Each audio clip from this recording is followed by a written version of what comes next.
vamos tentar esse ano esse biênio 2020-2021 dar continuidade, como o Valdemar falou, aquilo que o professor Constantino, o doutor Constantino fez durante mais de 30 anos. E vai ser difícil a gente fazer aquilo que ele fez pela Câmara, mas vamos tentar. Eu fiquei com ele quase mais de 10 anos, conheci bastante na diretoria, então vamos dar continuidade a tudo isso.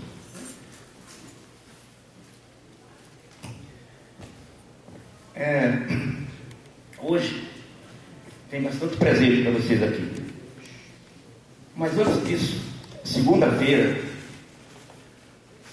o professor Walter Gressler deve estar chegando aqui. Foi eu, o professor Walter Gressler, na ABNT, e lá estava se discutindo as normas para próprios brasileiros. São 9 países discutindo isso: Brasil, China, Japão, Bélgica, França, Itália, acho que são 9. Então, foi discutido com a produção, a comercialização, a fabricação e a comercialização da própolis. Vai ser um padrão internacional. E já está tendo problema porque os chineses, não sei se vocês sabem, mas eles usam tipo uma resina lá e diluem no álcool e falam que é própolis, né? Na verdade não é própolis. Então nós temos a característica da nossa própolis, todas a qualidade, os dados, já está tudo bonitinho lá. Isso vai ser colocado, isso vai ser bom para nós, para exportar para o mundo inteiro. Você vai estar dentro das normas. A BNT, junto com a ISO, estão fazendo todo esse trabalho. E vai ter mais reuniões, e cada país desse tem um voto.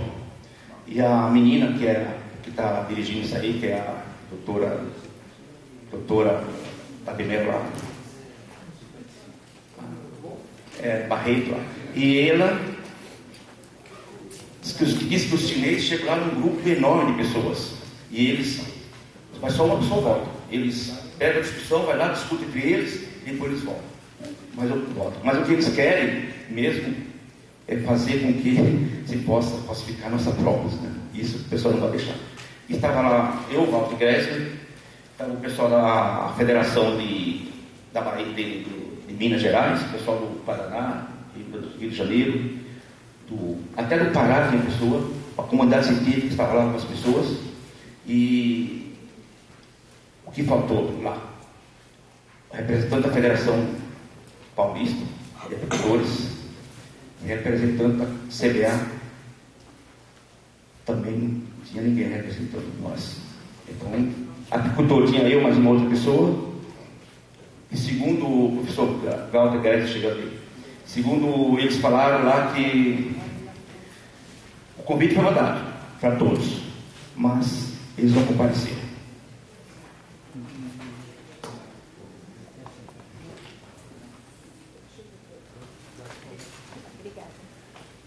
O professor Walter Gressler acabou de chegar. Eu estava falando, professor, da nossa reunião da ABNT. O professor Walter Gressler, ele escreveu um livro chamado Dicas, Macetes e Quebra-Galhos. Esse livro está à venda na Facame há muito tempo. Eu tenho esse livro em casa. E ele trouxe para nós 2 exemplares que vai ser sorteado no final da palestra. Falar em sorteio, nós estamos bem hoje. Temos aqui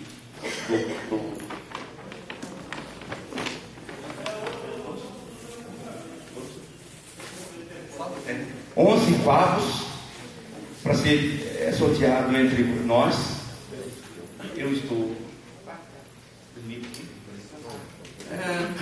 Tem um rapaz aqui da empresa Moda Bem, o Renan, ele trouxe para nós sortearmos também aqui, ó, uns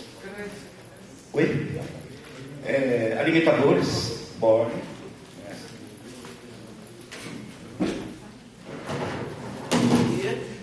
E esses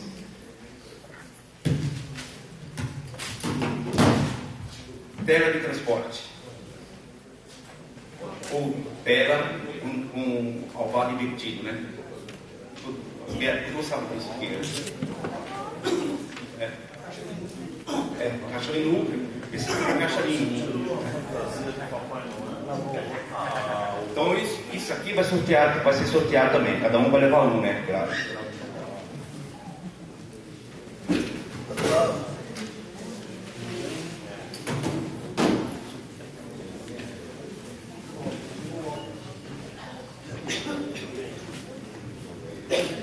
O Álvaro, que é do conselho, por favor, Álvaro, levanta o professor de ver. Esse aqui é o Álvaro, que é do conselho, acabamos de apresentar. Ninguém conhece. O Congresso Brasileiro de Agricultores vai acontecer dia 31 de julho, 1 e 2 de agosto. A Cleide, que é a nossa responsável, a Selma de Oliveira Chaves, acabou de chegar. Selma, a nossa conselheira. Falta uma, que é a Patrícia, que não chegou ainda. Então, vai ser postado os convites para todos, e vocês vão receber, preencher e devolver, como sempre, de costume, como sempre foi feito.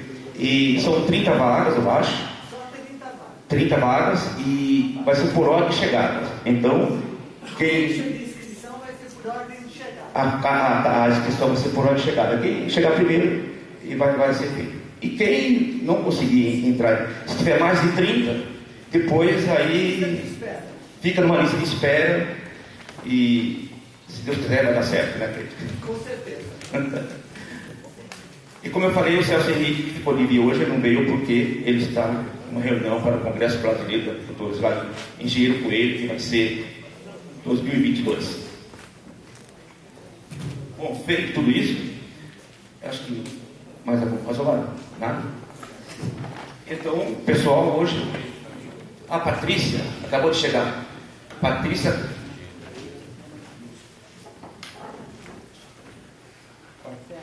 Coelho Teixeira, essa moça que acabou de chegar, ela é uma das conselheiras, então está completo. Realmente só está faltando o Celso Henrique, que infelizmente não pôde vir. Professor Walter Greger, gostaria de falar alguma coisa sobre as normas da ABNT, da Própolis? Bom, segunda-feira nós estivemos juntamente com o nosso amigo Eloy a uma reunião da ABNT que periodicamente reúne pessoas de acordo com o assunto que vai ser tratado. Então, quando eles tratam do assunto apicultura, reúne um determinado grupo de pessoas de várias universidades, de entidades, seja do governo, seja de grandes empresas apícolas, para que sejam confeccionadas normas técnicas sobre o assunto. Então, em apicultura, pouca coisa nós temos concluído.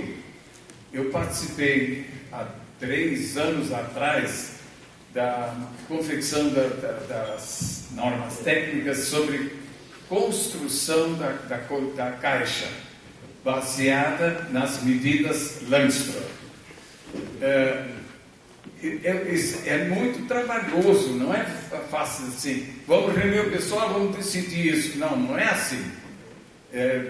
Faz-se o texto, examina-se o texto, corrige-se português, concordância, e tem que ser verificado se existe alguma coisa já definida, se existem normas, leis, decretos, ou seja o que for. É um trabalho bem exaustivo, bem grande, mas é muito gratificante. É muito bom quando a gente participa e vê que o trabalho é sério. Bem, dia 21 de junho vai haver uma reunião de um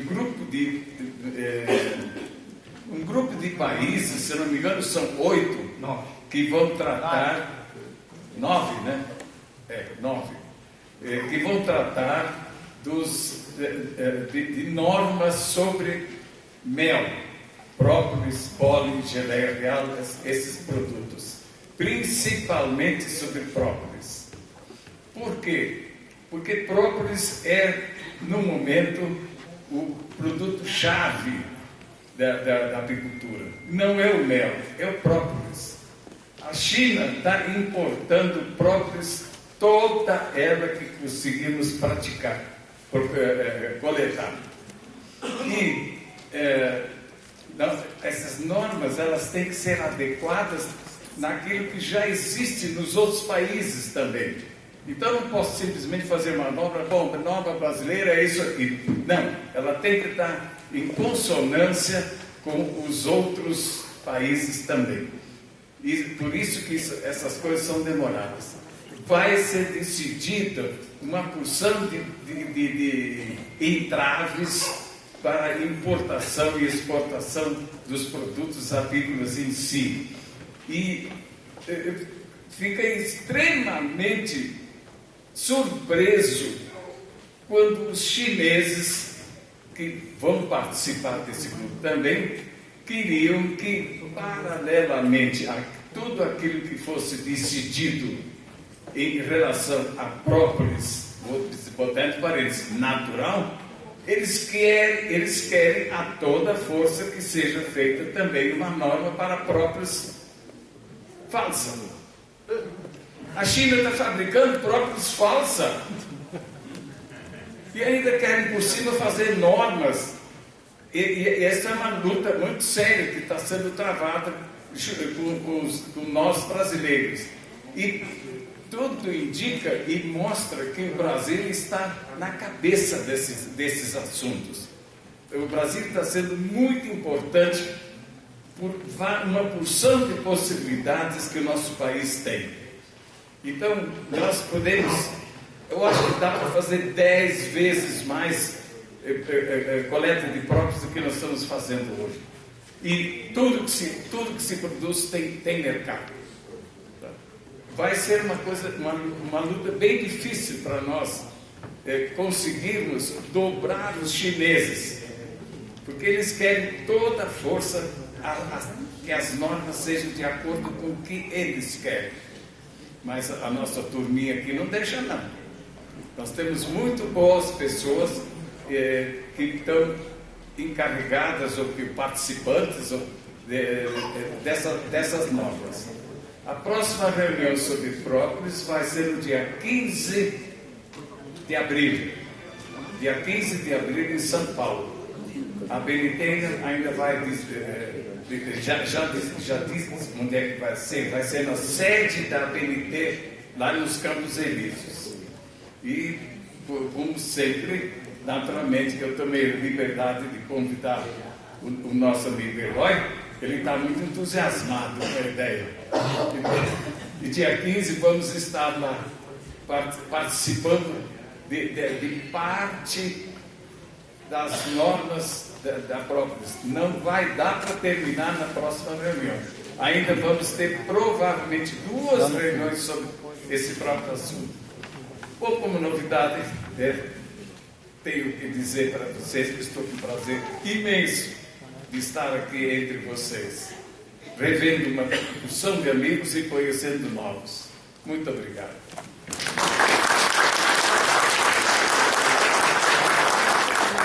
A Bacana participava dessa, mas com a falta do nosso presidente, infelizmente, né? Então nós ficamos sem essa comunicação. Mas foi mandado para nós esse convite, não se parou em algum lugar por aí.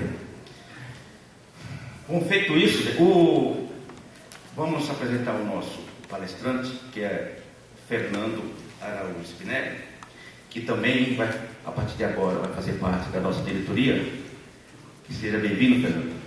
E ele trouxe esse panfleto aqui, ó, panfleto, será para vocês acompanharem a palestra dele, né? A palestra do Fernando, que vai ser verticalização das colmeias para melhorar o aumento da produtividade do mel. Então, Fernando, por favor, uma salva de palmas ao Fernando. E vamos apresentar o nosso palestrante, que é Fernando Araújo Spinelli, que também vai a partir de agora vai fazer parte da nossa diretoria, que seja bem-vindo, Fernando. E ele trouxe esse panfleto aqui, ó, panfleto, será para vocês acompanharem a palestra dele, né? A palestra do Fernando, que vai ser verticalização das colmeias para melhorar o aumento da produtividade do mel. Então, Fernando, por favor, uma salva de palmas, Fernando. Boa noite. Muita honra que eu estou recebi o convite para participar da diretoria. Eu agradeço muito o convite. E eu venho hoje aqui para ver se a gente melhora a produtividade de mel, porque a média brasileira é muito ruim. Então, vamos começar com todos. A grande maioria aqui fez um curso de iniciante de apicultura. Não sei se todos se lembram do espaço abelha. É com o espaço abelha que a gente vai fazer a variação hoje, que vai ser trabalhado para conseguir fazer essa demonstração dessa construção dessa colmeia. O espaço abelha é o vão que fica entre um quadro e outro. Ele mede aproximadamente de 6 a 9 milímetros. E Langstroth idealizou ele, montou a caixa racional e colocou esse espaçador para manter o tamanho do espaço abelha suficiente para 2 abelhas, né? Então, nós temos uma abelha aqui no espaço abelha e a outra com as costas coladas, que formam o espaço abelha entre 6 e 9 milímetros. Aqui uma foto mais aproximada. Esse aqui é o quadro que nós trabalhamos na apicultura. Fica encostadinho aqui, o favo mede aproximadamente 2 centímetros e aqui mais ou menos de 6 a 9 centímetros.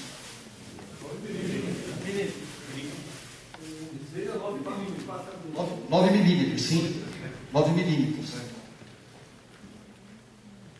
Aqui nós temos a foto que foi retirada do livro do Helmut Wiese, Nova Apicultura, que demonstra o quê?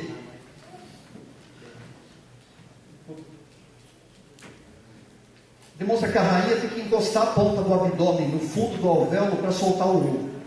Se esse alvéolo for mais profundo do que o que está sendo apresentado aqui, ela não consegue tocar a ponta do abdômen no fundo do alvéolo e ela não solta o ovo.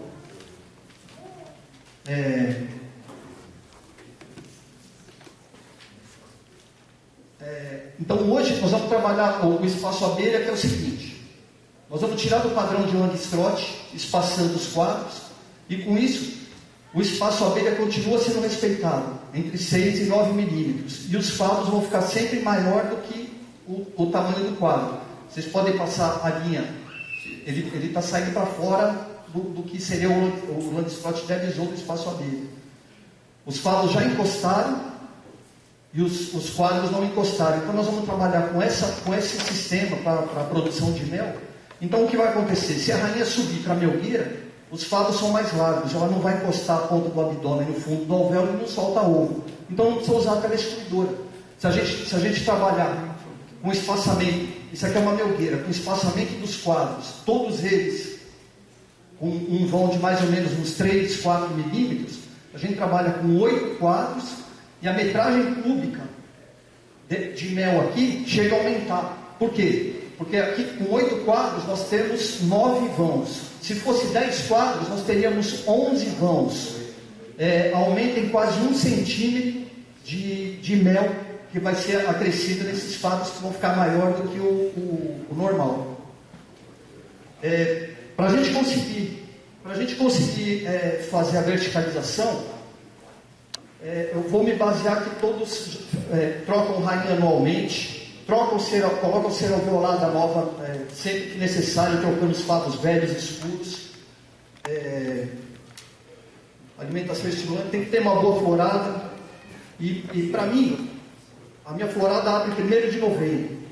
Depois que eu estimulo a postura da rainha, 1º de novembro eu vou à noite no apiário e eu vejo essa cena: abelha sobrando no meu ninho. Por quê? Porque não cabe tudo lá dentro. Tanto que foi o estímulo que foi dado na época certa para a abertura da florada. Então só vai poder verticalizar os enxames que tiverem barba de abelha para fora. Esse é o segundo enxame que eu fui visitando na sequência. Esse aqui é o segundo enxame. Aqui é o ovado dele com as abelhas sobrando bem para fora. Um terceiro enxame, também com a abelha sobrando para fora. Isso aqui é o verso da caixa. A minha tampa é com vão. Então, ainda estou estimulando. Ainda estou colocando a alimentação para ela, porque ainda a florada não estava aberta e ainda está num ninho só. Um ninho só são 10 quadros aqui. Então, aqui eu chamo de horizontalizado. O ninho está horizontal. Nós vamos verticalizar ele. Tá? Aqui o tanto de abelha sobrando da caixa que não cabe lá dentro. Então, para verticalizar o enxame, eu trago mais uma caixa, um outro ninho com 8 quadros de cera alveolada. Por quê? Aqui tem 10. Com 8 dá 18. Vai ficar 9 quadros nesse ninho e 9 quadros do sobreninho. Tá? Então vamos ver, esse aqui é o vídeo feito da verticalização.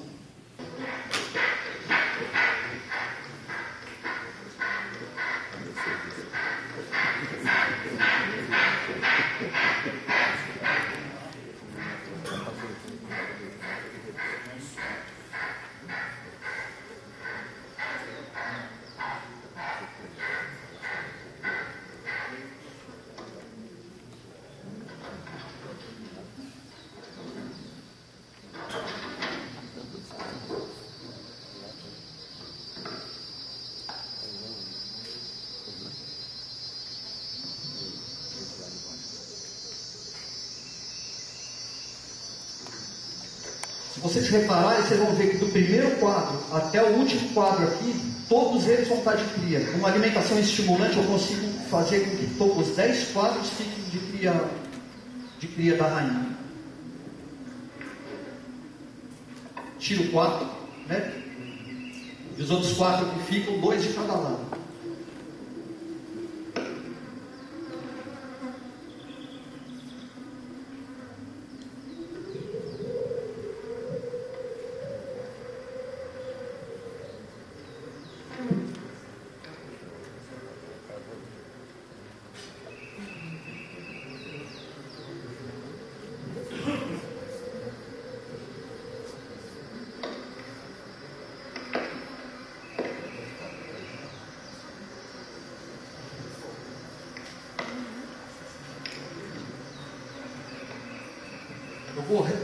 Eu aqui vou remover os 5 quadros até a metade e vou colocar no centro desse sobreninho, né? 5 do lado direito. E vou manter os 5 do lado esquerdo nesse mesmo ninho, tá?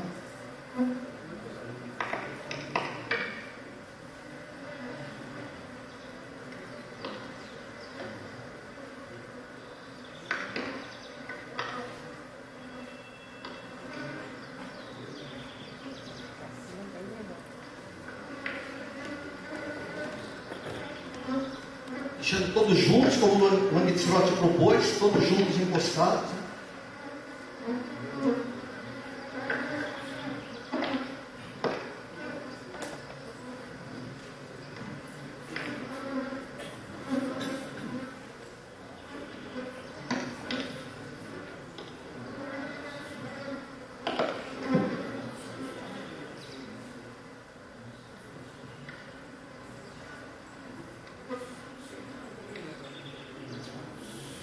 Pronto. E aqui centralizou também a câmara de cria.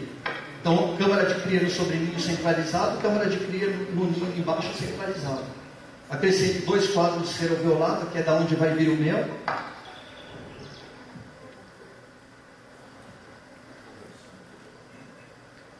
Mais 2 desse lado também. Então, aqui seriam 10 quadros. Como tem 9, vai sobrar espaço de um quadro para eu deixar espaçado entre eles também. Para quê?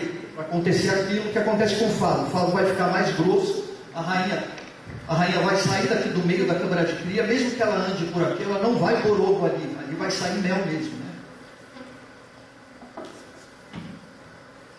2 e 2, 5 no meio, 2 na lateral, 5 no meio.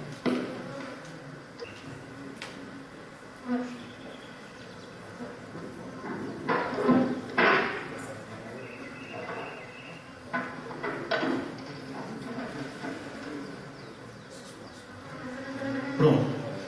Aí precisava estar 10 quadros para poder fazer verticalização? Não. Precisava a população estar formando a abelha, a barba de abelha para fora do alvado, para poder fazer a verticalização. Então, aqui é o segundo vídeo, com 9 quadros, né? Então, vou fazer a verticalização do enxame bem forte também, com 9 quadros.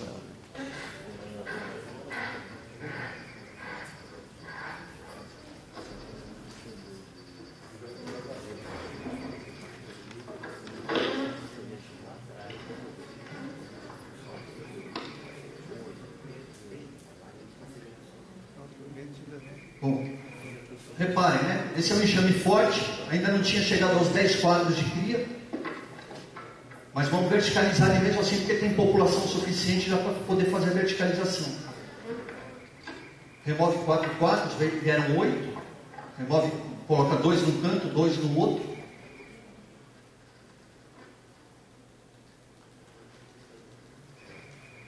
Ó, tudo de cria, desde uma ponta até a outra, tudo de cria.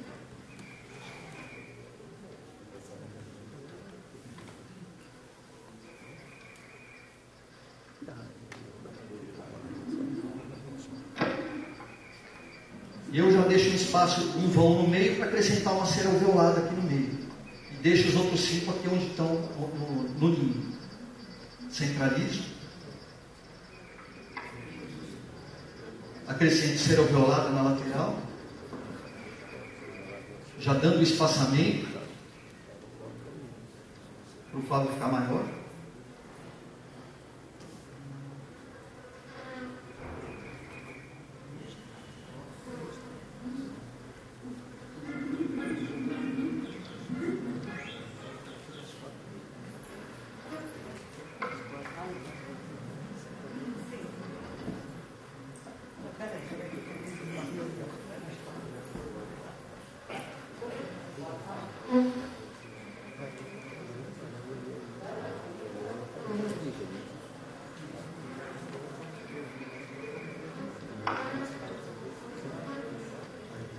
Arrumando os espaços. A câmara de cria no meio fica todo junto, todo encostado. E lá atrás eu tenho um favo já puxado, então eu já fui buscar o favo puxado, para não pôr uma cera alveolada. Trabalhar sozinho é isso.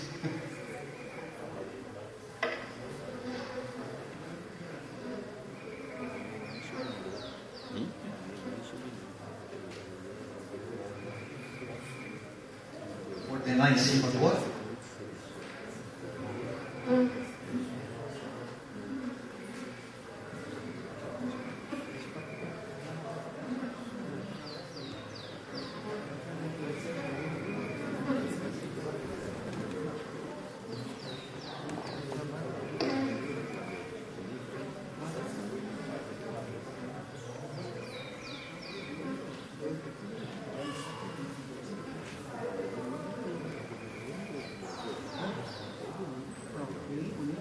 Sim. 2 e 2.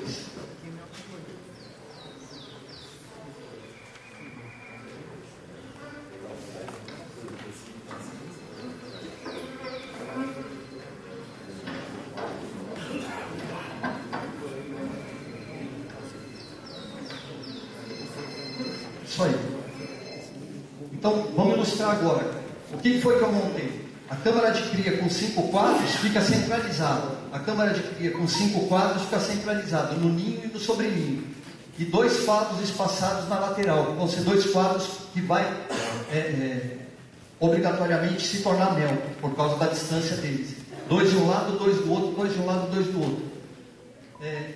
Cada ninho desse, com esses 4 quadros de mel, equivale no peso do mel mais ou menos a mais de uma melgueira. Então, o primeiro ninho vai me dar uma melgueira de mel, o sobreninho vai me dar outra melgueira de mel, e eu vou acrescentar ainda a melgueira em cima, né?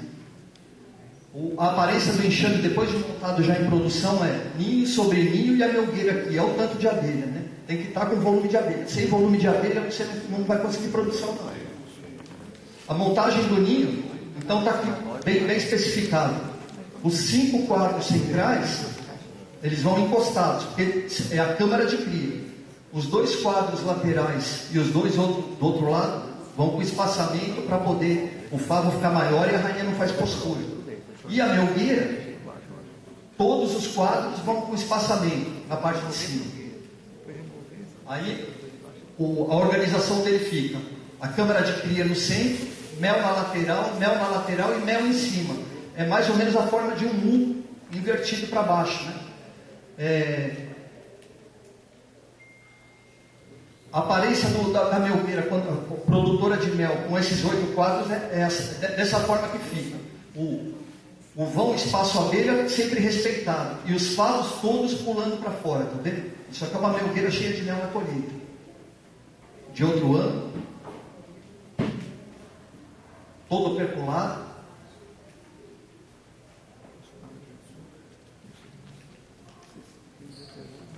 E aí me acontece o seguinte,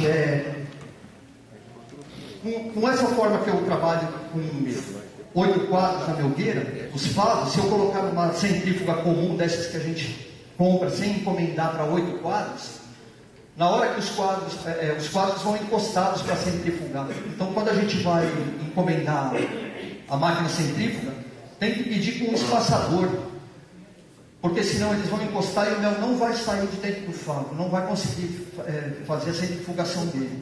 Então, tem que ter um espaçador, aqui mais do detalhe, que é para manter o espaço entre um quadro e outro, para conseguir fazer com que o mel saia de dentro do quadro.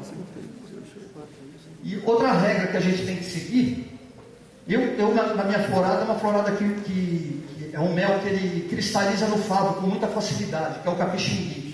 Então, eu não deixo passar. Essa aqui é uma proposta do Helmut Wiese, no livro dele, Nova Apicultura. Eu fiz a adaptação para ninho e sobre ninho. Então, ele propôs um ninho só, e aí o crescimento das melgueiras.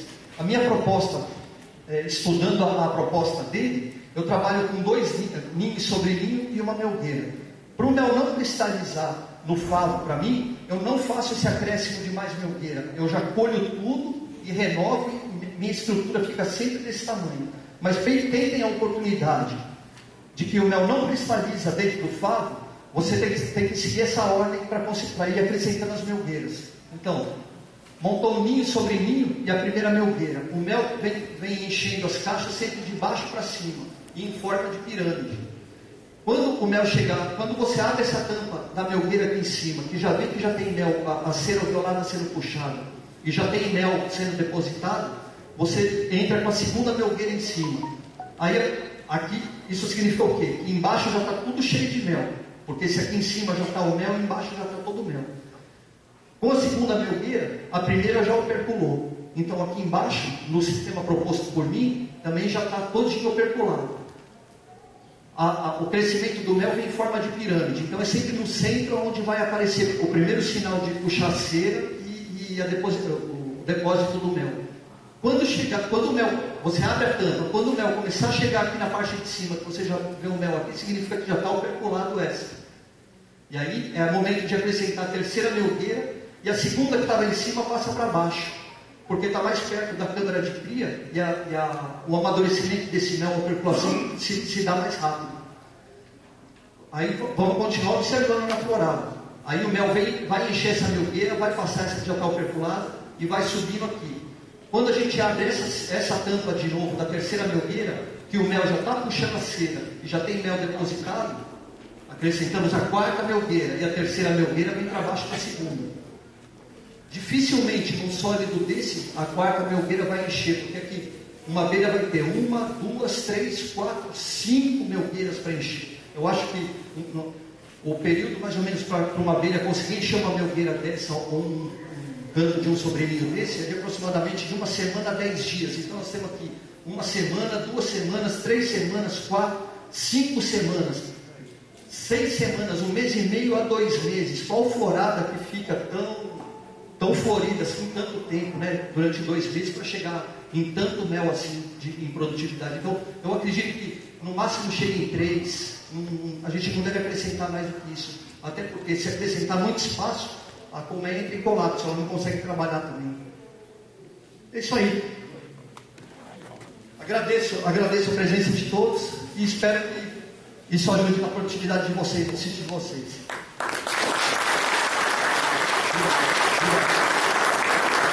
Pessoal, vamos às perguntas?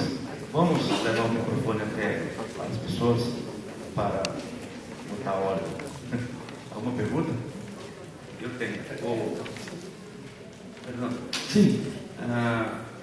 Essa alimentação estimulante, qual forma que você faz?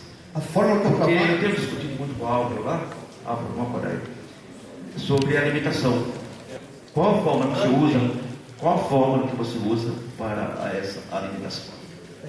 Eu uso para a base de 60% açúcar, 40% água e uma quantidade de mel sempre a olho, porque é sempre que eu tenho disponível na mão daquele que está mais azedando, daquele que o balde estufou, então é relativo à quantidade de mel. Mas segundo eu vi uma matéria do apicultor, do senhor James Salomé. Ele foi parceiro do Rio Multivise. Ele desenvolveu uma alimentação para a Arábia Saudita, né, que é no deserto. E ele disse que os aminoácidos, se a gente der uma suplementação proteica, os aminoácidos, para conseguir o nível do pólen, é muita quantidade de levedura de cerveja e extrato de soja. Então não vale a pena entrar com levedura de cerveja e extrato de soja. É melhor a gente... Eu vou até meu apiário, pego um favo de pólen, corto ele em 8 pedaços, uso um pedaço para cada dia estimulante, eu espremo ele na água morna do xarope. Então, 60% açúcar, 40% água e um pólen desse espremido, 1/8 do pólen da própria colmeia que eu tirei um favo de pólen, eu vou cortando, até porque o pólen hoje em dia que a gente compra no comércio parece que está contaminado, né? Certo? Meus amigos, no Rio de Janeiro, nós temos um precursor da atividade apícola chamado Francisco Cardoso da Fonseca. Ele era um cabo do exército de muito poucas letras, mas era um observador, um pesquisador extraordinário.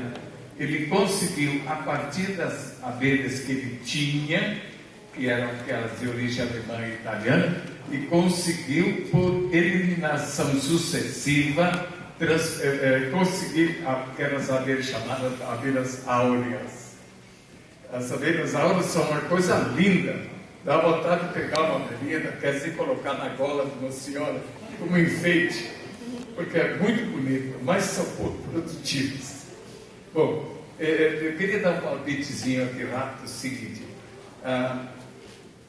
O que eu tenho feito, o que ele ensinou, e eu tenho feito e tenho dito para os outros fazerem, tem dado certo. Faça uma calda de água e açúcar, 40%, 50%, 60%. Isso aí é uma questão de foro íntimo, um pouco mais de açúcar, um pouco menos. Tá? Põe a ferver com casca de 2 laranjas, uns 2 ou 3 dentes de alho picado. Depois de fervido, coa e acrescenta o suco daquelas laranjas também peneirado. Tem dado um bom resultado. Nós temos feito isso. Em apicultura tem umas coisas engraçadas. Algumas coisas que a gente ensina para alguém não dão certo. E para outros dão certo. A mesma coisa, a mesma fala, a mesma maneira. Então, para um dá certo, para outro não dá certo.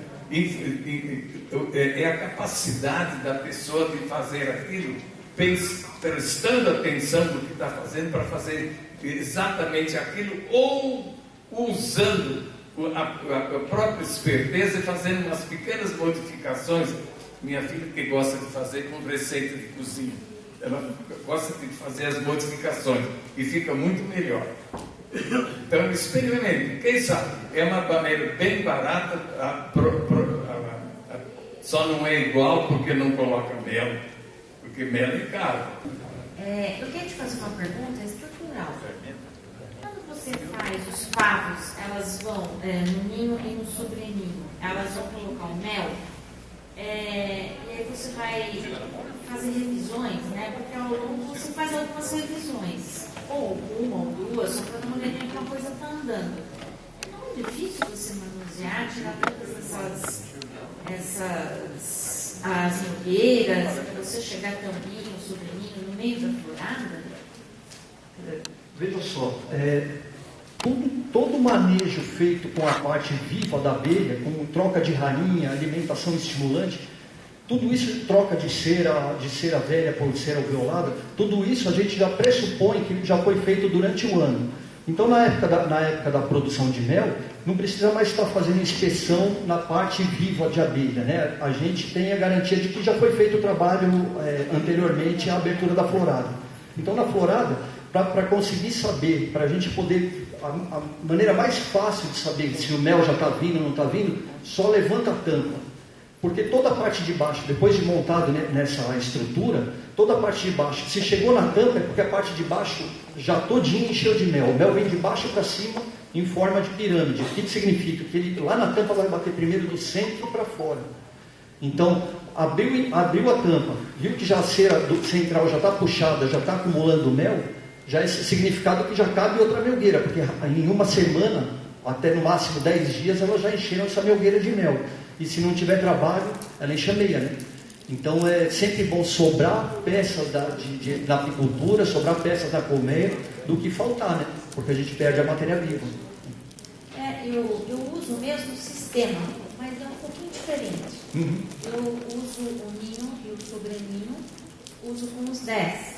E dali eu não deixo mais. Mas nas melgueiras, elas produzem, né? Enfim, eu só colho com o mel das melgueiras. Então, é que eu achei um pouquinho, e para mim, um pouco dificultoso mexer nelas, nesse ninho e sobreninho, mas eu entendi o que você fez. A colheita do mel, com a quantidade de abelha que tem, eu não faço de dia, só faço noturno, de lanterna na cabeça. Então eu começo o trabalho às 7 da noite e paro 4h30 da manhã, a colheita. Até porque meu apiário tem, as caixas estão a 2,5 metros mais ou menos de proximidade uma da outra. Isso de dia, uma abelha mata a outra. O período que eu estou colhendo, aonde eu vou esconder esse mel de 35, 40 caixas também, fica complicado. Então tem que ser noturno. A gente tem que sacrificar. Na época da colheita do mel, sacrifica o cansaço e trabalha à noite. Não. Então entendi. Na realidade, não é uma pergunta. Porque eu digo o seguinte: o apicultor ele tem que conhecer o que ele tem. A época de florada, no caso do nosso amigo, floresta em novembro, mas tem muitos lugares que florescem em fevereiro, em maio, em junho, né, no inverno. Então, o importante do apicultor é justamente isso, saber a época que vai ter a florada. E sabendo a época que vai ter a florada, ele tem que preparar essa colmeia. E essa colmeia é preparada pelo menos com 60 dias de antecedência. O que é isso? É ali trocar os quadros que forem necessários e aumentar a alimentação. Aumentando a alimentação, a rainha aumenta a postura. Aumentando a postura, você vai ter uma quantidade de abelhas campeiras na época da florada. Agora, é importante que a gente saiba quando vai ser essa florada. Nossa vegetação é muito vasta. Então, para nós trabalharmos, tem que conhecer o que nós temos. E não é do dia para a noite, não.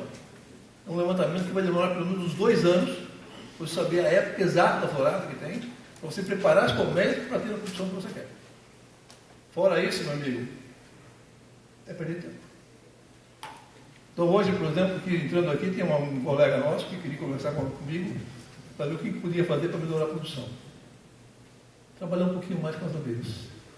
Saber a época da florada, dar manutenção de alimentação na ante-safra, para quando chegar na hora da florada, você ter o maior número de abelhas campeiras para poder ter a produção. Caso contrário, meu amigo, é jogar dinheiro fora.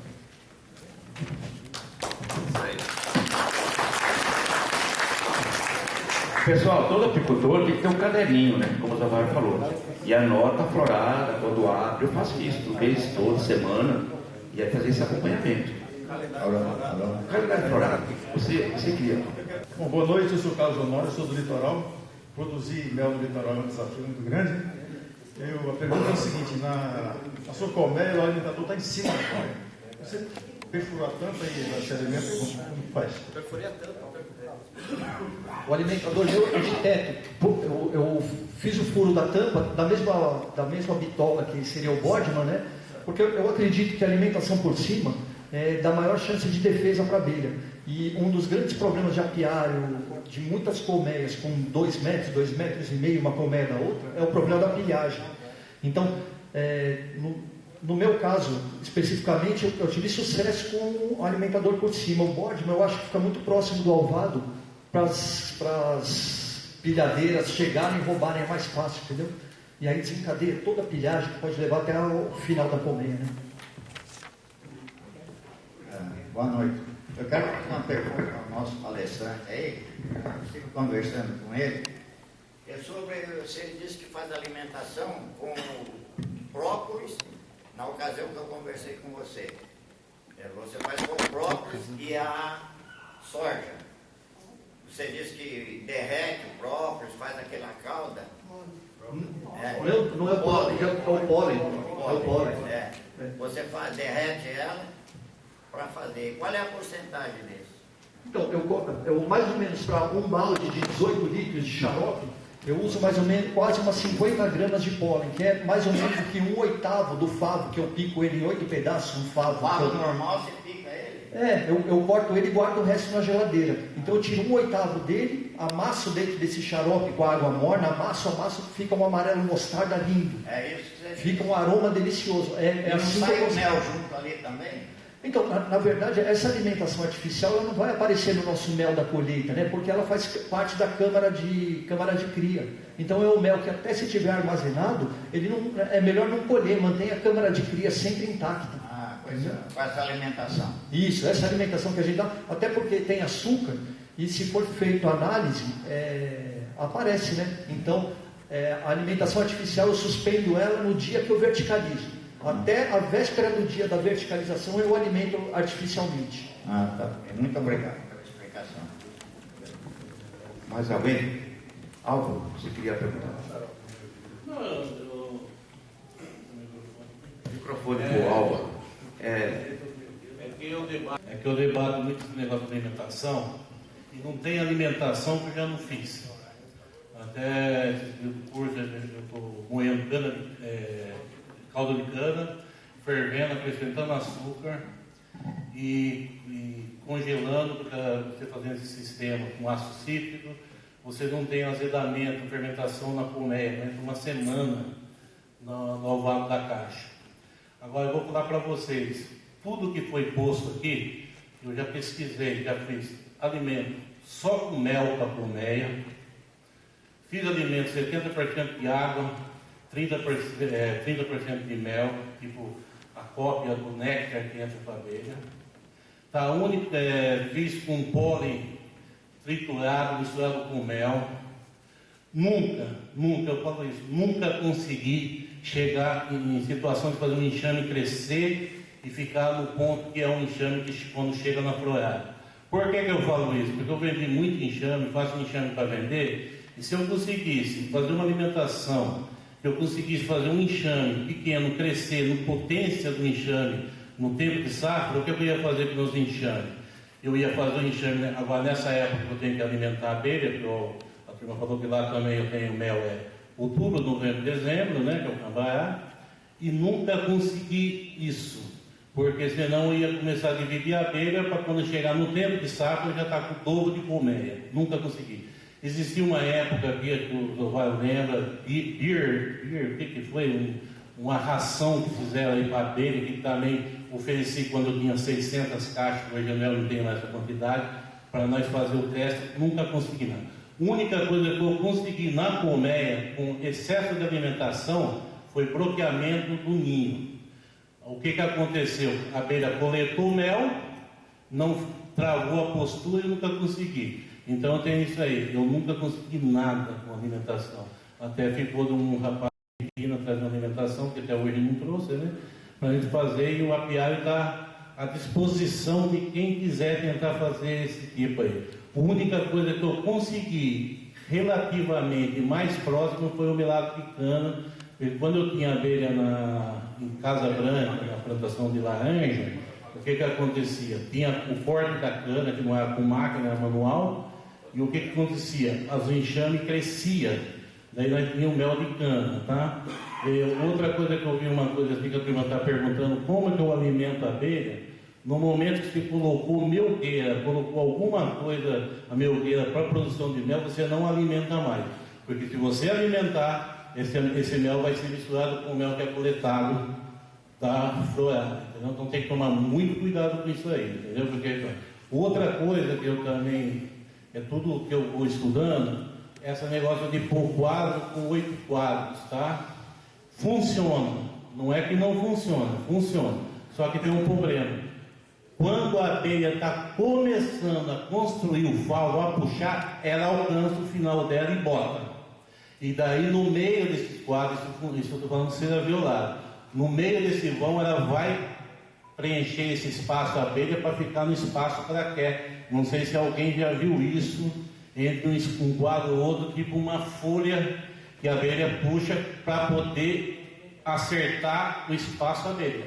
Agora, se você falar assim para mim, coloca a cera depois que você centrifugou o mel e deu esse espaço, sim, funciona muito bem. Mas no quadro de melgueira, com cera violada, a possibilidade dela botar e fazer uma operação para manter o espaço da abelha é grande. Tá? Eu faço muito 8 quadros nas minhas caixas.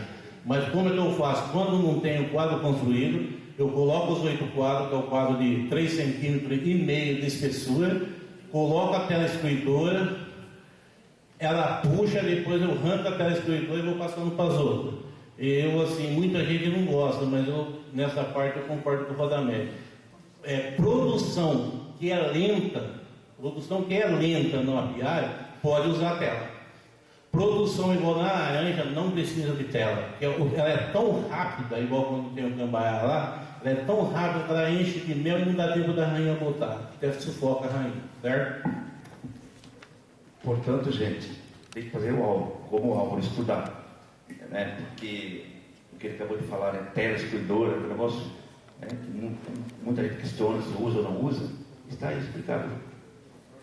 Bom, o mel, realmente, quando a gente estimula, dá alimentação estimulante para a abelha, ela congestiona os alvéolos com... Aí eu faço uma coisa que eu li que chama fluxo.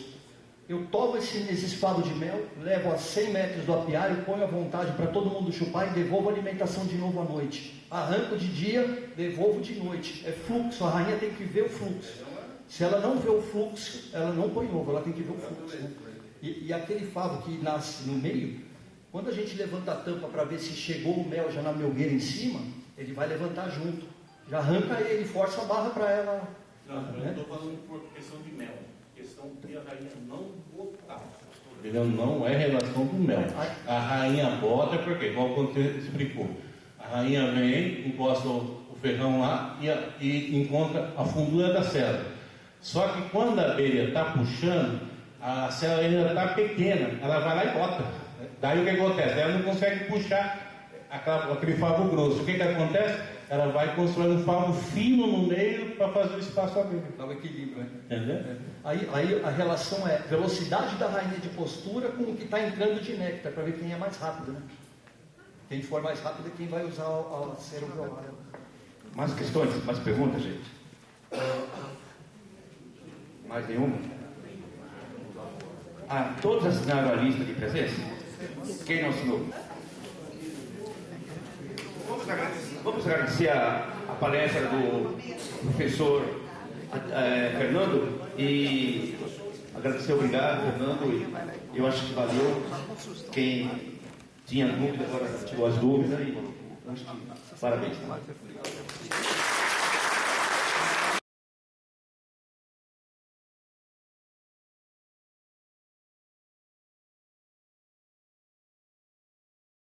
Todos, um minutinho. Pessoal, vamos abrir a eleição e depois eu passo alguns informes aqui e outras coisas. Vamos convidar o professor Valdemar Ribeiro Ribas Monteiro foi um dos nossos diretores da Barra do Campo por muitos anos, e fazer a abertura. Boa noite, pessoal.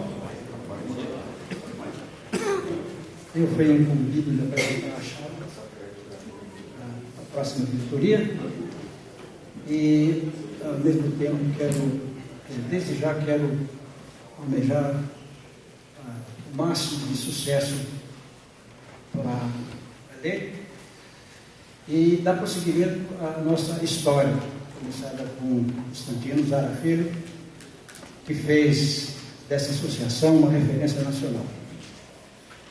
E, ao mesmo tempo, eu não tenho palavras para expressar toda a admiração que eu sempre tive por Constantino, como acho que todos os associados sempre tiveram. Foi um lutador, bravo lutador, e deixou um legado extraordinário. Como eu disse, foi incumbido para anunciar a chapa que vai ser colocada em votação por aclamação. Então temos aqui, para presidente, o senhor Eloy Vieira da Silva. Quem é? Ah, sim, eu vou pedir para os diretores vir aqui, para que as pessoas conheçam, porque a gente não conhece todos. Né? Então, Eloy está presente, nosso Radamés Govar, que é o candidato a vice-presidente. Fernando Araújo Spinelli, primeiro secretário. Segundo secretário, Adivanil Alcântara Ribeiro, filho. Adivanil está aí? Adivanil, por favor.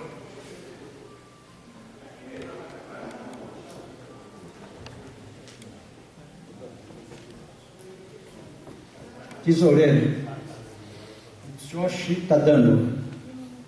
Ele está na lista. Ele deve estar chegando. O senhor está dando. O senhor está dando o primeiro tesoureiro. Segundo tesoureiro, o tesoureiro, no caso, Cleide Aparecida Especializada.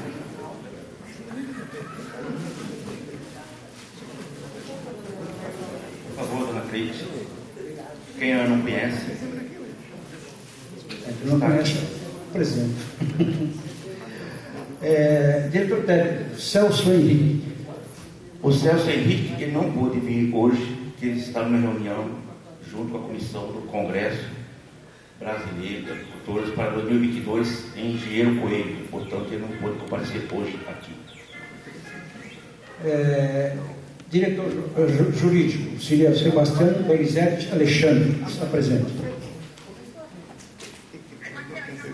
E Márcio Antônio Rinaldi. Divulgação e relações públicas. Conselho, Álvaro Chaves de Oliveira. Selma de Oliveira Chaves.